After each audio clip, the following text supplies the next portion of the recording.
What to do, YouTube? Obviously, you can see we changed locations. It's coming along. I believe probably tomorrow we'll have the full setup. I'm hoping. Don't quote me on that. Real quick, shout out to DolphinsTalk.com where you can also find my videos along with other Miami Dolphins content. But yeah, it's coming along. Still got this little plane thing going on here. We should be good to go tomorrow. I'm hoping. But I'm glad. I hope everybody had an excellent weekend. Miami Dolphins coming off a dub Thursday night. We had the whole weekend to celebrate, but got to get back to work, man. Obviously, we have the Seattle Seahawks next week, but I did want to discuss this ongoing issue that I seem to be looking at. It's just I think Miami Dolphins fans now are at the point where they're just searching for a reason to be to play for the Miami Dolphins, be the starting quarterback for the Miami Dolphins. And look, where I'm at right now, as far as what the Miami Dolphins should be doing concerning the 2020 season, is basically if Ryan Fitzpatrick gives us the best chance to win football games, let's roll with Ryan Fitzpatrick.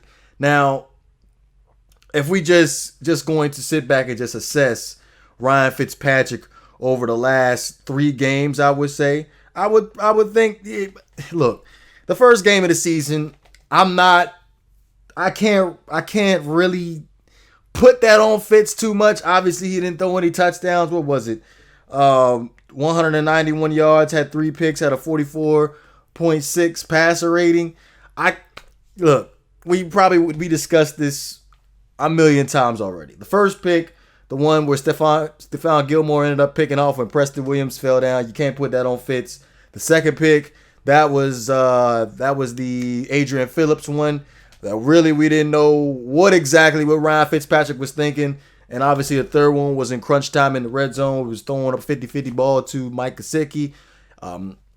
I believe it was Jones, if I'm not mistaken. Jones for the New England Patriots ended up picking the ball off. But outside of that, really, against the Buffalo Bills, against the Jacksonville Jaguars, Ryan Fitzpatrick has been playing all right. Like 328 passing yards against the Bills, 2 touchdowns at 100.3 passer rating. Against the Jacksonville Jaguars, 160 passing yards, 2 touchdowns, 133 passer rating. So he didn't commit any turnovers the last couple of weeks. And I feel like we could keep on riding this train of Ryan Fitzpatrick until we start to see a serious decline in this game. Now, I will say this though. We are going into the seriousness of the schedule, if you get what I'm saying. And what I mean by that is what we have in the next couple weeks, right? So we have the Seattle Seahawks coming up October 4th, this Sunday. We have the San Francisco 49ers the week after that. The Denver Broncos, I'm not really a concern about them at this point anymore, considering the fact that they have had their defense is done. The whole team is done. Cortland Sutton's on injury reserve. Von Miller's done for the year. They lost 2 of their starting corners for the Denver Broncos. Lindsey, he's gonna be out for some time. Drew Lock is not even going to be starting for the Denver Broncos for some time. So they're injured all over the place. They're not the threat that I was expecting them to be moving forward. Then obviously you have the Los Angeles Chargers.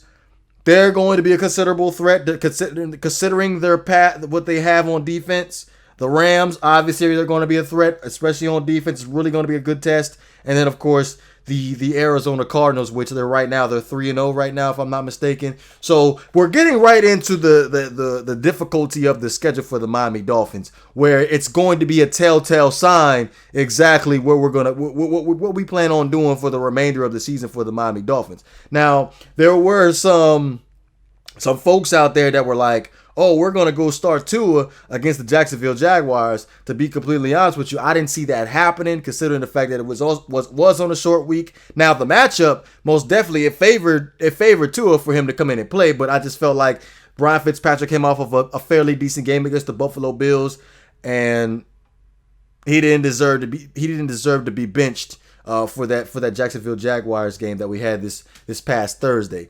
But yeah, my ongoing issue is, like, again, it's the Miami Dolphins fans. Some of them are just trying to find every possible reason for Ryan Fitzpatrick to hit the bench and for Tua to start. Look, we have been having this ongoing conversation for the longest time. And to be completely honest with you, I think we're going to continue on having this conversation for the next upcoming weeks. At this point, Ryan Fitzpatrick gives you the best chance to win, and it's so freaking sad. It's so freaking sad. I was just having this argument on Twitter today about the offensive line play. It's been, I wouldn't say phenomenal, but it's been a hell of a lot better than what I've seen over the past several years for the Miami Dolphins. So for this narrative of, I hate having to bring up Brian Tannehill or Josh Rosen, but previous quarterbacks in the Miami Dolphins have playing for the Miami Dolphins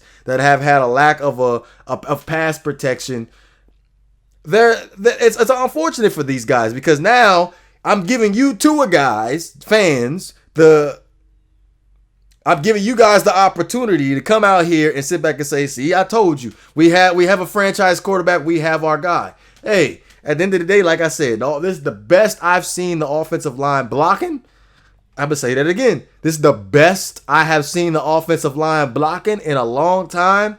And this whole coddling thing, because there's along with the coddlers, there's the coddlers out here that feel like he shouldn't be playing because the offensive line isn't together. He shouldn't be playing because we don't have a running game. All these other quarterbacks that have came in the past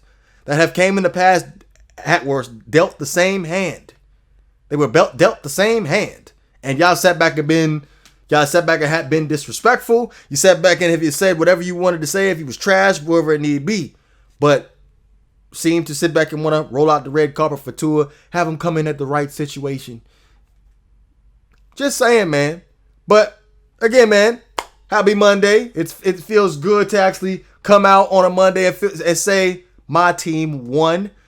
Tomorrow, obviously, is the preview video against the Seattle Seahawks. I felt like I got a good look of how they're going to end up, how they play yesterday, considering the fact the Miami Dolphins didn't play. But again, man, let me know what you guys think. You know what it is. If you enjoy the content, please don't forget to hit that like and subscribe button. Also, shout out to DolphinsTalk.com, where you can also find my videos along with other Miami Dolphins content. This is GreatOne DeVore. I'm up out of here.